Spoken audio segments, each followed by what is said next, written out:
마가복음 11장 15절에서 24절 말씀입니다. 제가 가진 성경 신약성경 74페이지에 있습니다. 다 찾으셨으면 저와 함께 교독하시겠습니다. 제가 먼저 읽겠습니다. 그들이 예루살렘에 들어가니라. 예수께서 성전에 들어가사 성전 안에서 매매하는 자들을 내쫓으시며 돈 바꾸는 자들의 상과 비둘기 파는 자들의 의자를 둘러 엎으시며 아무나 물건을 가지고 성전 안으로 지나다님을 허락하지 아니하시고 이에 가르쳐 이르시되 기록된 바 내 집은 만민이 기도하는 집이라 칭함을 받으리라고 하지 아니하였느냐. 너희는 강도의 소굴을 만들었도다 하시매 대제사장들과 서기관들이 듣고 예수를 어떻게 죽일까 하고 꾀하니 이는 무리가 다 그의 교훈을 놀랍게 여김으로 그를 두려워함일러라. 그리고 날이 저물매 그들이 성 밖으로 나가더라. 그들이 아침에 지나갈 때에 무화과 나무가 뿌리째 마른 것을 보고 베드로가 생각이 나서 여짜오되 랍비여 보소서 저주하신 무화과 나무가 말랐나이다.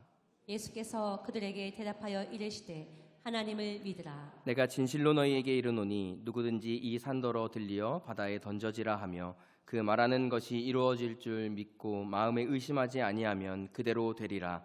그러므로 내가 너희에게 말하노니 무엇이든지 기도하고 구하는 것은 받은 줄로 믿으라. 그리하면 너희에게 그대로 되리라. 아멘. 오늘 우리에게 말씀을 전해주실 전도사님은 이번에 중등부로 부임하신 양승호 전도사님이십니다. 양승호 전도사님 말씀을 전하실 때 귀한 은혜의 시간 되시길 소망합니다. 이 시간 부임 설교로 말씀 선포해 주시겠습니다. 따뜻한 박수로 환영해 주시면 감사하겠습니다.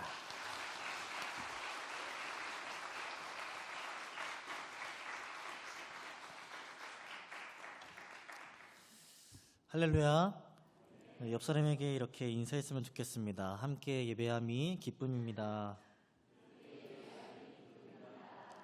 네. 제 몸이 추워서 그런 건지 긴장해서 그런 건지 모르겠지만 굉장히 몸과 마음이 떨리고 있는 상황입니다. 이 강당에서 서서 설교하는 일이 결단코 쉬운 일이 아닌데 더군다나 저로서는 이 자리에서 하나님의 말씀을 선포한다는 것이 더욱 두렵고 심판대 앞에 서 있는 느낌이랄까요? 특히 앞서서 설교해 주신 두 목사님들이 탁월함과 진중함 때문에 저에게는 이 부임 설교가 부담 설교를 뛰어넘어서 왕부담 설교가 되어버렸습니다. 어찌됐든 비록 부족하지만 이 예배를 통해서 부족한 입술을 들어 사용하시는 하나님의 큰 은혜가 있으시길 간절히 소망합니다. 다 함께 기도하시겠습니다.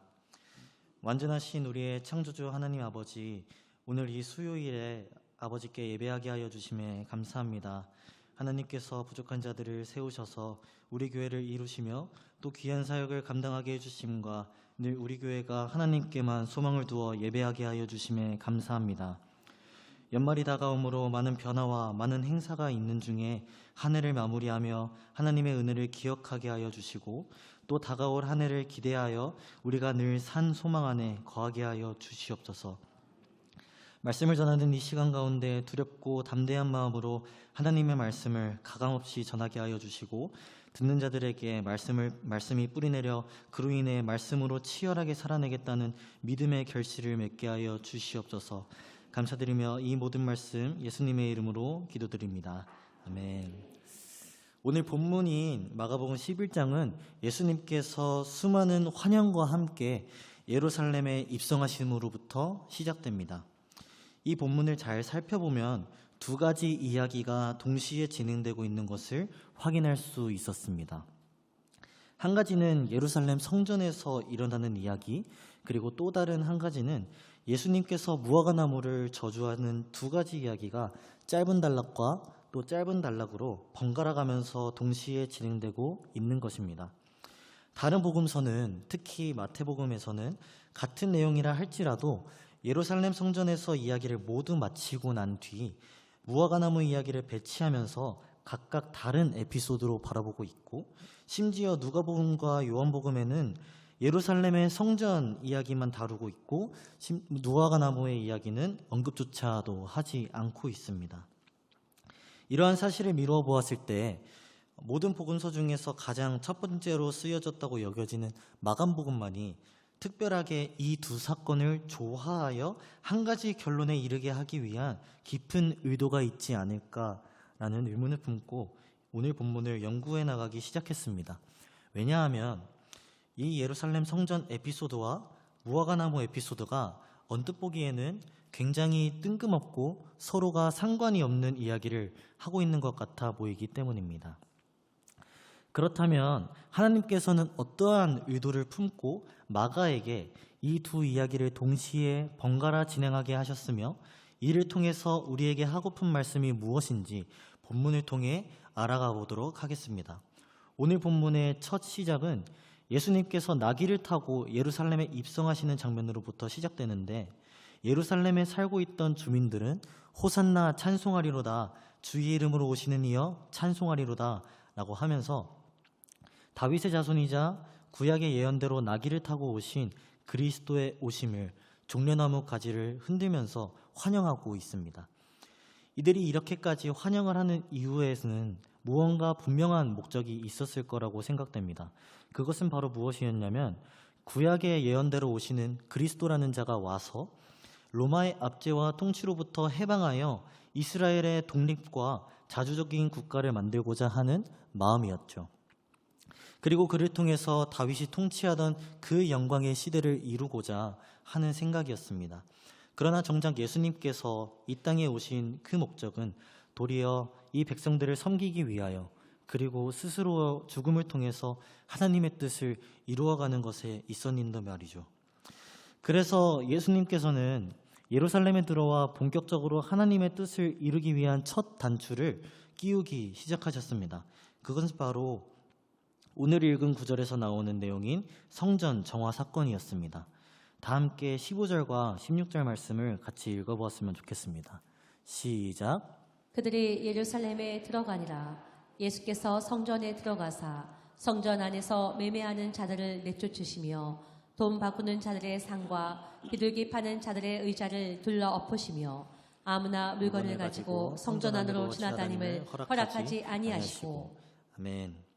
예루살렘에 살던 백성들의 엄청난 환영과 기대를 뒤로한 채 예수님께서는 예루살렘에 입성하시고 처음 하신 이 행동은 마치 그들이 가지고 있었던 모든 기대에 찬물을 끼얹어 김이 팍 새도록 하는, 아니 오히려 그들의 신경을 건드리는 행동과 같았습니다. 왜냐하면 예수님이 뒤집어 엎으신 이 성전이라는 곳은 유대인 공동체에게는 굉장히 상징적이며 소중하게 여기는 그야말로 랜드마크였기 때문이죠. 하나님께서 솔로몬 시대에 완성시킨 솔로몬 성전을 통하여 그의 백성들에게 영광으로 임재하셨고 그 안에는 여러 가지 성스러운 기구와 제물들이 놓여 있었습니다. 그러나 이 솔로몬 성전은 바벨론 왕 느부갓네살에 의해서 파괴되었고 그 이후 포로에서 돌아온 수르바벨의 지도 아래에서 다시 한번 무너진 성전을 재건함으로써 자신들이 여전히 하나님의 백성임을 기억하게 했죠. 이스라엘 백성의 역사에서 성전의 역사를 빼고는 설명할 수 없을 정도였습니다. 그래서 이들에게 성전이란 곳의 의미는 종교적으로 그리고 역사적으로도 매우 중요했을 뿐만 아니라 국가적인 정체성이 담겨있는 국가적 단결의 상징이었습니다. 이렇게 의미가 깊은 성전인데 이러한 성전을 뒤집어 엎으시는 모습을 지켜보면서 이스라엘 백성들과 또 성전 관리를 맡은 유대 지도자들의 속도 동일하게 뒤집어졌을 것입니다. 아니 웬 나귀를 타고 허름한 옷을 입고 온 이 외형만 봐서는 그리스도답지 않은 그리스도라고 하는 자가 온다고 해서 환영해 줄 것만 우리 민족의 상징인 성전을 뒤집어 엎고 있는 것입니다. 예를 들어서 만약에 여러분들의 집에 예수님께서 신방하러 오셨다고 가정을 해봅시다. 그래서 예수님을 대접하려고 맛 좋은 음식도 잘 준비를 해놓고 나름 온 집안을 깨끗하게 대청소도 해놨습니다. 분위기 좋은 조명과 잔잔한 분위기의 CCM 피아노 연주곡도 틀어놓았습니다. 그렇게 예수님이 집에 방문을 하셔서 예수님께서는 신방을 하시지 않고 갑자기 이것도 마음에 안 들고 저것도 마음에 안 든다고 가구 배치도 멋대로 바꾸시려고 하고 온 집안을 뒤집어 엎고 계신다면 여러분들은 가만히 계실 수 있으십니까? 당연히 화가 나겠죠. 그런 상황에서 아이고 예수님, 주님께서 마음에 안 드신다면 이것도 바꾸고 저것도 바꿔야죠. 압류, 예, 아들아 어서 가서 예수님이 말씀하시는 대로 가구 좀 가져다 버리고 좀 그렇게 좀 해봐라. 맞습니다. 이 집의 진짜 주인은 예수님 당신밖에 없습니다. 라고 하면서 순종할 수 있는 큰 믿음을 가진 사람은 아마 없을 겁니다. 아무리 예수님이라고 하더라도 이곳은 내 공간이고 내 집입니다. 우리 가족의 오랜 역사와 추억과 전통이 남아있는 이 소중한 공간을 지키기 위해서라면 그를 막아서는 것이 우리들의 모습이고 보편적인 반응이 아니겠습니까? 마치 성전을 뒤집어 엎으시는 예수님의 모습을 본 유대 지도자들의 모습도 이와 동일했을 것입니다. 이들의 반응이 어땠는지 18절의 말씀을 함께 읽어보았으면 좋겠습니다. 18절 말씀입니다. 시작. 대제사장들과 서기관들이 듣고 예수를 어떻게 죽일까 하고 꾀하니 이는 우리가 다 그의 교훈을 놀랍게 여김으로 그를 두려워함일러라. 아멘. 유대 지도자들은 예수님의 이러한 행적을 보고는 두려운 마음을 품었다고 성경은 이야기하고 있습니다. 예수님의 이 행위는 자신들이 지금까지 지켜왔던 성전의 상징성과 오랜 전통을 침해하였는데 거기에다가 많은 무리가 그 예수님의 행위와 교훈을 보고 놀랍게 여겼기에 자신들이 쌓아왔던 모든 경제적, 사회적 지위의 기반과 명예를 위협할 수 있는 여지가 있다고 생각했기 때문입니다. 그래서 이들은 예수를 어떻게 죽일지 꾀하고 있는 모습을 우리는 확인할 수가 있죠. 그런데 왜 예수님께서는 예루살렘에 들어가자마자 성전에 또 들어가셔서 이런 일을 벌이셨을까요? 이러한 행위를 통해서 유대 지도자들이 자신을 죽이게 될 것이라는 사실을 알면서도 왜 성전을 뒤집어 엎으셨을까요? 예수님이 보시기에 이 유대인들이 가지고 있는 가장 큰 문제 중 하나가 이곳 성전에 있었다고 생각했기 때문이 아닐까요? 아무튼 이렇게 해서 예루살렘 성전에서 한번 큰 소동을 일으키신 후에 예수님과 그 제자들은 그날 날이 저물고 그러고 나서야 성 밖으로 나왔습니다. 또 밤이 지나고 아침이 되어 이어지는 이야기는 이러했습니다. 20절과 21절의 말씀을 다 함께 읽어보겠습니다. 시작. 그들이 아침에 지나갈 때 무화과 나무가 뿌리째 마른 것을 보고 베드로가 생각이 나서 여짜오되 라삐어 보소서 저주하신 무화과 나무가 말랐나이다. 아멘. 아침에 일어나서 보니 이미 뿌리째 말라버린 무화과 나무를 보고 베드로는 예수님에게 이 무화과 나무를 주목시킵니다. 이 일이 왜 이렇게 되었는지 앞선 구절을 통해서 알 수 있었는데요. 때는 바야흐로 어제 이들이 예루살렘에 입성하기 위하여 베다니에서 나와 예루살렘으로 가던 중에 있었습니다. 12절과 13절을 보면 예수님께서 마침 배가 고프신 참이었는데 저 멀리 보니 무화과 나무의 잎이 무성한 것을 보시고 그 나무에 뭐라도 열매가 맺히지 않았을까 하여 가보았습니다.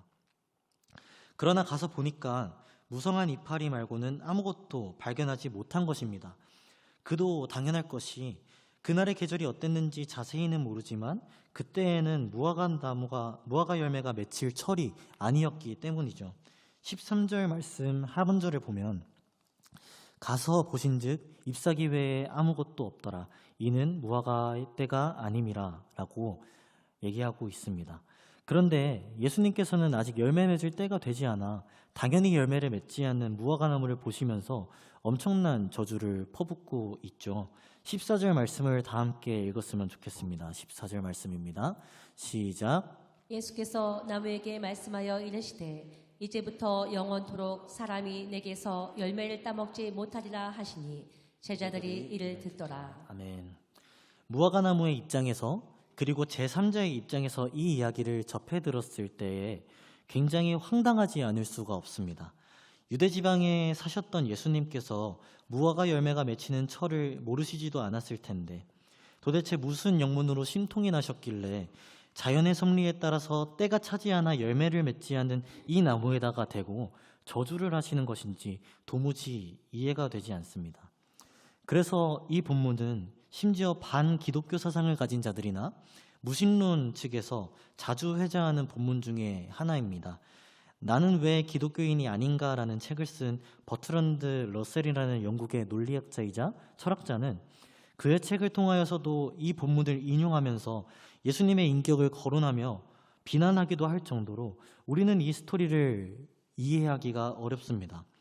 어떻게 보면 배가 고프다고 투정을 부리는 것만 같은 이 예수님의 모습이 우리가 생각하던 예수님의 품이나 인격과는 꽤나 거리가 멀기 때문이죠. 그런데 여기서 더 이상한 사실은 이 일이 있고 난 뒤 성전을 정화하신 다음날 아침에 다시 보니까 예수님이 저주하신 그 저주가, 이상한 이 저주가 하루 만에 이루어져 버렸다는 사실입니다. 그래서 베드로는 놀라서 예수님께 호들갑을 떨고 있는 겁니다. 예수님 보십시오. 어제 오시던 길에 예수님께서 저주하신 무화과나무가 뿌리부터 완전히 말랐습니다. 와, 역시 주님은 하나님의 아들이 확실하네요. 뭐든지 말만 하면 그냥 말하는 대로 다 이루어지잖아요. 이러는 느낌으로 얘기를 하고 있는 것 같았습니다. 그런데 여기서 예수님께서는 이 베드로의 흥분한 마음을 가라앉히는 것 같이 갑자기 또 생뚱맞은 이야기를 시작하십니다. 21절, 22절의 말씀입니다. 예수께서 그들에게 대답하여 이르시되 하나님을 믿으라 라고 하시면서 갑자기 기도에 대한 이야기를 시작하십니다. 그것도 매우 구체적이고 장황한 설명을 덧붙이면서 말이죠. 누구든지 이 산더러 들리어 바다에 던져지라 하고 하면서 마음의 의심을 품지 않고 믿기만 한다면 그대로 될 것이다. 그러니까 내가 다시 한번 이야기하는데 너희들이 무엇이든지 기도하고 구하는 것은 이미 다 받은 줄로 믿으면 그대로 다 이루어질 것이다 라고 하는 것입니다. 예수님의 이 저주하시는 행위부터 저주하신 일이 이루어진 것도 이해가 안 되는데 거기에다가 하시는 말씀이 뭐든지 다 기도하고 구하면 그대로 이루어진다는 이 이야기가 여러분들은 이해가 되십니까? 예수님의 이 말씀을 그대로 받아들이고자 한다면 어쩌면 이러한 신학적 오류가 발생할 수도 있을 것 같습니다. 예수님이 배고프셔서 애꿎은 무화과나무를 저주하시고 믿기만 하면 그대로 이루어지는 것을 보니까 우리도 똑같이 내 정욕에 따라서 아니면 내가 먹고 싶은 거, 갖고 싶은 거, 이루고 싶은 거 그대로 하나님께 기도하고 이미 받았다고 믿기만 한다면 다 이루어지는 것인가라는 의문이 생기는 것이죠.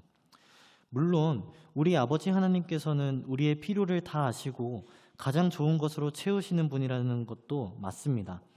그런데 이런 방식으로 폭력적이고 탐욕만 낳는 기도는 우리가 성경을 통해서 배운 기도의 방식은 적어도 아니지 않습니까? 기도는 우리가 필요한 것들을 채우고자 하는 수단이 아닙니다. 하나님은 우리의 기도 자판기가 아니십니다.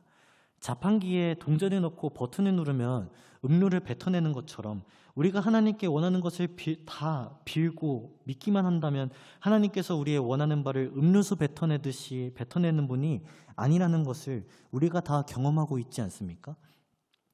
제가 개인적으로 좋아하는 설교자 중에서 노진준 목사님께서 기도에 대한 설교를 하시면서 기도의 정의를 이렇게 내려주셨습니다. 무엇이든지 구하면 다 주시겠다 말씀하시는 의미는 내가 어떻게든지 기도를 열심히 해서 하나님의 마음을 움직여서 무엇이든지 구하면 다 받아낼 수 있다는 노하우로 말씀하신 것이 아니라 오히려 하나님께서는 우리의 삶에서 필요한 것, 힘든 것이 있다면 구하되 하나님께서는 우리 아버지로서 더 좋은 것을 주시기 원하셔서 우리가 기도하는 것과는 때로는 조금 다른 것을 다른 시간에 우리에게 더 필요한 것으로 주시는 분이라는 사실을 기억해야 합니다. 만일 하나님이 자신의 평판을 생각하셨다면 우리가 구하는 대로 다 주실걸요? 그런데 하나님께 떡을 구하면 떡 안 주십니다. 그렇다고 안 구하면 어떻습니까? 안 구해도 주십니다. 왜냐하면 제 인생에서 제가 누리고 있는 것들이 다 기도의 결과가 아니기 때문입니다. 때로는 게을러서 기도도 못하고 때로는 교만해서 기도도 못합니다. 돌아보면 우리가 누리는 것들이 다 기도의 응답은 아니에요. 그런데 기도 뭐하러 합니까? 우리에게 무엇이든지 구하면 다 주시겠다고 말씀하시는 것은 기도를 우리가 무엇을 얻기 위한 수단으로 여기는 것이 아니라 주시는 분이 바로 우리 아버지심을 경험하라고 하시는 거예요. 그렇습니다. 우리가 배우고 또 경험한 기도는 바로 이런 의미로서의 기도입니다.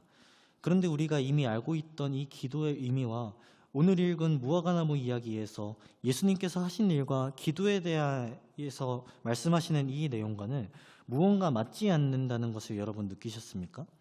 그저 배가 고프다는 이유로 애꿎은 무화과나무를 보고 저주하면 그대로 이루어지는 것을 보니까 하나님께서 동일하게 우리가 원하고 바라는 것들이 마음대로 되지 않는다고 아무 곳에나 저주한다고 해서 저주받은 무화과나무처럼 되는 것이 하나님의 법칙입니까? 그렇지 않습니다. 왜 그럴까요? 왜 이러한 오류가 발생했을까요? 그것은 이 마가복음 11장 본문이 이야기하고 있는 바가 이 성전 정화의 이야기와 무화과나무 이야기가 바라보는 한 가지 결론이 기도에 대한 내용이 아니기 때문에 그렇습니다. 제가 말씀 초반에 이 두 가지 내용이 서로 상호작용하면서 동시에 진행된다고 그렇기 때문에 한 가지 메시지로 귀결되는 의도가 분명히 있을 거라고 말씀드렸었는데 그 의도는 기도를 이렇게 해야 한다는 교훈을 주기 위함이 아니라 바로 너희 이스라엘 백성에게 성전은 도대체 어떤 의미인가에 대한 이야기가 이 본문의 본 의도라는 것입니다. 당시 유대 문화로서 무화과나무는 굉장히 익숙한 식물이자 열매였습니다. 이스라엘의 지중해 기후는 무화과나무가 잘 자라기에 적합한 환경을 제공해왔기 때문에 고대로부터 현대에 이르기까지 이스라엘에서 무화과 농장은 흔히 볼 수 있었을 만큼 무화과는 이스라엘 땅과 문화에 깊게 뿌리를 둔 작물 중에 하나로 여겨졌습니다. 또 성경에서 무화과는 이스라엘이라는 나라 그리고 이스라엘 백성의 상징으로도 자주 사용되었습니다. 그리고 또 젖과 꿀이 흐르는 풍성함의 의미로도 사용되었죠. 이에 대해서 호세아서 9장 10절과 16절 상반절의 내용은 이러합니다. 호세아서 9장 10절 먼저 읽도록 하겠습니다. 시작. 옛적에 내가 이스라엘을 만나기를 광야에서 포도를 만남같이 하였으며 너희 조상들을 보기를 무화과나무에서 처음 맺힌 첫 열매를 봄같이 하였거늘 16절 말씀 이어서 읽겠습니다. 시작. 에브라임은 매를 맞아 그 뿌리가 말라 열매를 맺지 못하니. 그리고 또 하나님은 선지자 요엘에게 자기 백성의 망가짐을 보고 한탄하며 1장 7절을 통해서 다시 한번 말씀을 하십니다. 그들이 내 포도나무를 멸하며 내 무화과나무를 긁어 말갛게 벗겨서 버리니 그 모든 가지가 하얗게 되었도다 라고 하시면서 이스라엘 백성을 포도나무 혹은 무화과나무로 비유하여 말씀하고 계십니다. 이뿐 아니라 이사야서와 예레미야서, 미가서 등에서 계속해서 무화과나무는 이스라엘 백성으로 자주 비유하여 언급되었습니다. 그렇다면 이 마가복음을 읽는 1차 독자들에게 그리고 유대 지도자들에게 오늘 무화과나무가 말라버린 사건이 어떻게 읽혔겠습니까? 이 무화과나무가 열매를 맺지 않고 저주를 받아 말라버리는 장면이 마치 자기 자신들에게 일어날 수 있는 일로 여겨지지 않았겠습니까? 또한 동시에 이스라엘의 백성의 정체성이자 그들의 역사 그 자체인 성전에 대한 이야기가 이렇게 동시에 진행됨으로써 이 본문이 이야기하고자 하는 바는 이들에게 굉장한 위기감을 선사했을 것입니다. 예수님께서 예루살렘에 들어가시자마자 처음 한 일이 성전 정화 사건이었고 이 일을 처음으로 한 이유는 이스라엘 백성의 가장 큰 문제가 성전에 있었기 때문이라고 했습니다.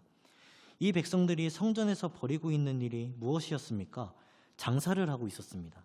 돈을 바꾸고 소와 양, 비둘기와 같은 재물들을 팔고 있었습니다. 하지만 이들이 여기서 장사를 하고 있는 이 상황은 너무나도 당연하고 자연스러운 일이었습니다.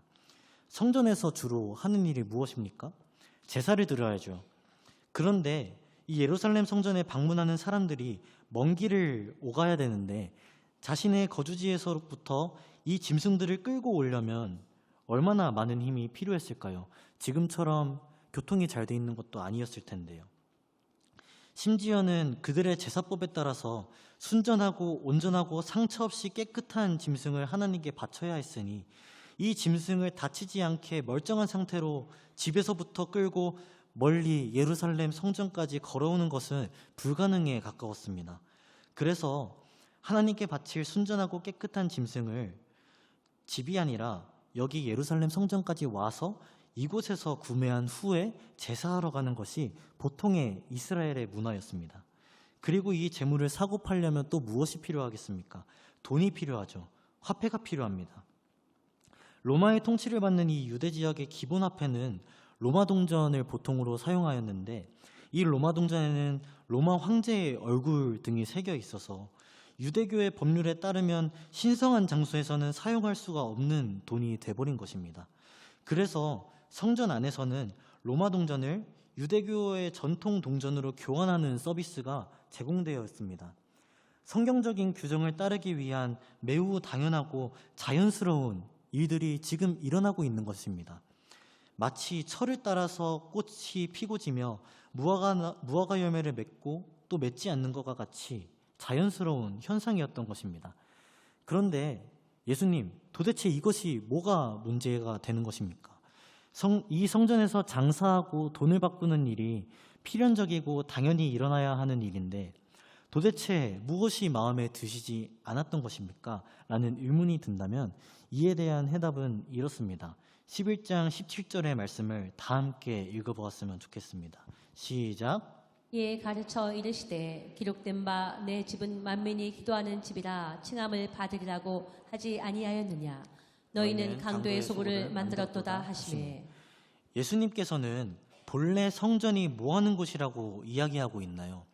기도하는 곳, 하나님의 영광이 임하는 곳이라는 것입니다.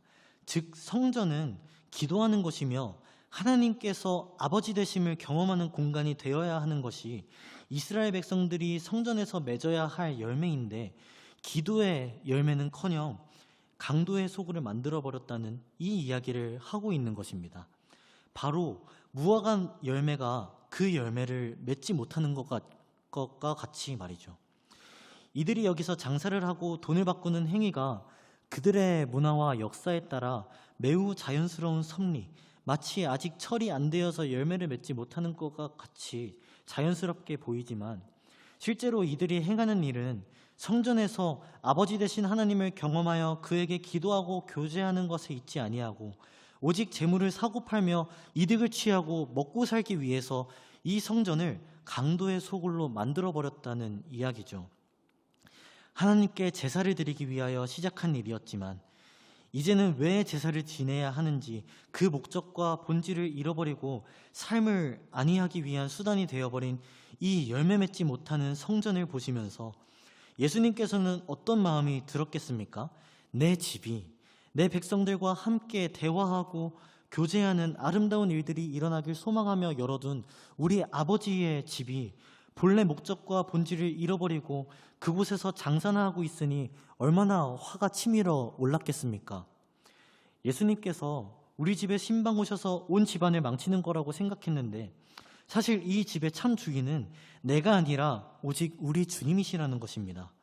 내가 내 멋대로 하나님 아버지의 집에 눌러앉아 내 생각대로 내가 옳다고 여기는 대로 이 집을 운영하고 있었는데 이 사실을 망각하고 있었던 것이 오늘 본문에서 지적하고 있는 이스라엘 백성들과 지도자의 모습이었습니다.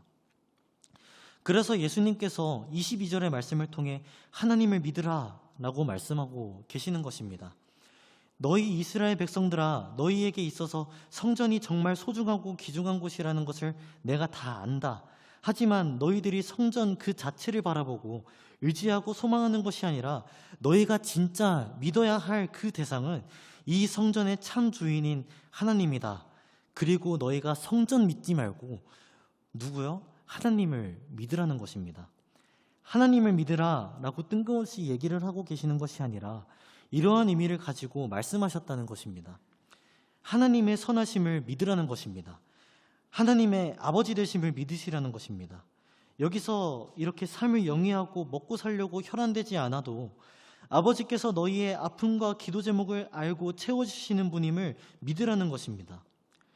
그러므로 성전에서 이 하나님 아버지의 집에서 다시 그 본래의 목적대로 기도하는 집이 되어 하나님 아버지 되심을 기억하라는 이야기를 이 예루살렘을 정화하시고 무화과나무를 저주하시면서 몸소 보여주고 계시는 것입니다.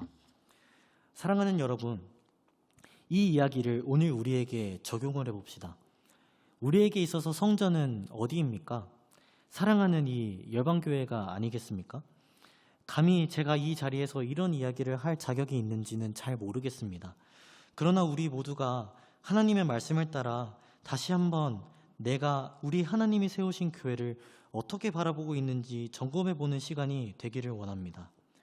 저는 신학교에서 공부하면서 언젠간 교회에 대해서 큰 회의감이 찾아온 적이 있었습니다. 여기서 교회는 우리 교회를 지칭하는 것이 아니라 한국 교회의 전체적인 동향을 지칭하고 있습니다. 그렇게 회의감이 크게 찾아온 적이 있었는데 계속해서 이슈화되는 실수를 가장한 목회자들의 좋지 않은 모습들, 대형 교단에서 일어나는 비리와 부정부패들, 그리고 무엇보다 교회가 빠르게 변화하고 역동적인 이 21세기에 살아남기 위해서는 시대의 변화에 따라 교회도 변해야 한다고 생각했었는데 그러지 못하는 점에 대한 실망감과 상실감이었습니다. 그래서 저는 스스로 앞으로 사역자가 돼서 하게 될 사역의 비전을 고민하면서 이러한 마음을 품게 되었습니다. 지금껏 누구도 생각해보지 않은 그런 파격적이고 신선한 사역을 펼쳐보고 싶다. 시대가 빠르게 변화하는 만큼 교회도 빠르게 변화를 받아들여야 한다. 사역에 대한 새로운 패러다임을 정립하여 한국교회와 더 나아가서 온 세계 열방에 있는 교회에서 한 획을 긋는 사역자가 되고 싶다. 하나님, 나를 통하여 교회를 변화시켜 주시옵소서라는 아주 교만한 마음을 품고 있었습니다. 그래서 실제로 제 SNS에 이러한 생각을 담은 아주 심오하고 의미심장한 글을 적어서 올린 적도 있었습니다. 그때 뭐라고 했냐면 그대로 읽어드리겠습니다. 양극화되는 이념 문제, 청년들의 취업난, 사회의 고령화, 도덕적, 성적 타락, 고착화된 교회 문화와 사상, 코로나19 팬데믹, 이러한 상황에서 교회는, 크리스천은, 사역자는 무엇을 해야 하는가? 말씀과 복음은 영원히 변하지 않지만 우리에게 익숙해 있던 삶의 다양한 방향에서 시대의 흐름과 발전에 따라 변화해야 하지 않겠는가? 고착되어 있던 것을 바꿔보는 것은 어떨까? 예배의 새로운 패러다임, 찬양의 새로운 패러다임, 크리스천 문화의 새로운 패러다임, 이처럼 다 무너뜨리고 처음부터 다 시작해야 되겠다라는 글을 썼었습니다. 어떻게 보면 굉장히 옳은 말을 하고 있는 것처럼 보여지지만 사실은 굉장히 교만한 생각과 위험한 사상일 수도 있다는 생각을 그때는 하지 못했던 것 같습니다. 어쩌면 제 마음 안에 사역은 하고 싶지만 유명세를 타고 싶다던가 아니면 사역을 통해서 오히려 사업을 하고 싶은 마음이 가득했었던 이 부끄러운 모습이 지금 와서 보니까 다 드러나고 있었습니다. 성전에서 재물을 팔아 장사하는 사람들이 다른 누가 아니라 바로 저의 모습이었던 것입니다. 그래서 이 설교를 준비하면서 다시 이 SNS에 글을 읽는데 친한 형님이 이렇게 댓글을 남겨놨더라고요. 지금 다시 보니 소름이 쫙 돋는 그런 댓글이었습니다. 성경 속으로 들어가야지. 아멘. 성경 속으로 들어가야죠. 모든 해답은 이 성경 안에 있었습니다. 그래서 말씀 앞에 부딪히고 또 부딪히며 정말 하나님이 기뻐하시는 교회의 모습이 무엇일까? 그리고 하나님이 제게 맡겨주신 비전이 무엇일까? 성경에서 찾고자 끊임없이 공부하고 연구하고 묵상했습니다. 그렇게 도달하게 된 결론이 무엇이었냐면요. 시대가 빠르게 변하고 새로운 사상이 계속해서 등장하고 지식들이 쏟아지고 사람들이 변화하면 변화할수록 그럴수록 교회는 더욱이 교회다움을 잃지 않아야 한다는 사실, 그것을 기억해야 한다는 것이었습니다. 사랑하는 여러분, 오늘 말씀에서 드러나는 교회의 본질이 무엇입니까? 성전의 본질이 바로 무엇입니까? 교회는 하나님의 영광이 드러나야 하는 곳입니다. 사람이 드러나는 것이 아니요, 사람이 높아지는 곳도 아니요, 오직 하나님만이 드러나고 영광받아야 하는 곳입니다. 또 교회는요, 우리 아버지 하나님과의 깊은 사랑의 교제가 일어나야 하는 곳입니다. 무엇을 통하여 하나님과 동행합니까? 무엇을 통하여 하나님과 교제합니까? 바로 기도를 통해서 하나님의 아버지 되심을 알아가야 합니다. 또 교회는 소외되고 도움이 필요한 자들을 돌보며 살피는 이웃사랑의 실천이 일어나야 하는 곳입니다. 나의 이기적인 욕망으로 내 것을 취하고자 하는 것이 아니라 오히려 내가 가진 것들을 사랑으로 나눔을 실천하는 곳입니다. 마지막으로 또 교회는 예수 그리스도의 몸으로 예수님의 귀한 사역들을 감당하는 곳입니다. 교회가 그에 합당한 열매 맺지 못함은 반드시 심판으로 이어지는 것을 무화과나무를 통해서 확인했습니다. 그렇다면 교회가 참된 하나님의 열매를 맺기 위해서는 어떻게 해야겠습니까? 영원한 생명의 공급자 되시며 스스로 참 포도나무라고 말씀하시는 예수 그리스도께 붙들린 교회, 예수 그리스도 아니면 단 한순간도 살아갈 수 없는 교회라야 열매 맺는 교회가 되지 않겠습니까? 사랑하는 여러분, 그러므로 우리 교회가 이러한 교회가 되기를 간절히 소망합니다. 본질을 찾아가는 교회가 되기를 간절히 소망합니다. 이러한 마음과 꿈이 단순히 제게서 머물고 끝나는 것이 아니라 우리가 사랑하는 열방교회 모든 성도님들 가운데 같은 비전이 되시기를 간절히 축원합니다.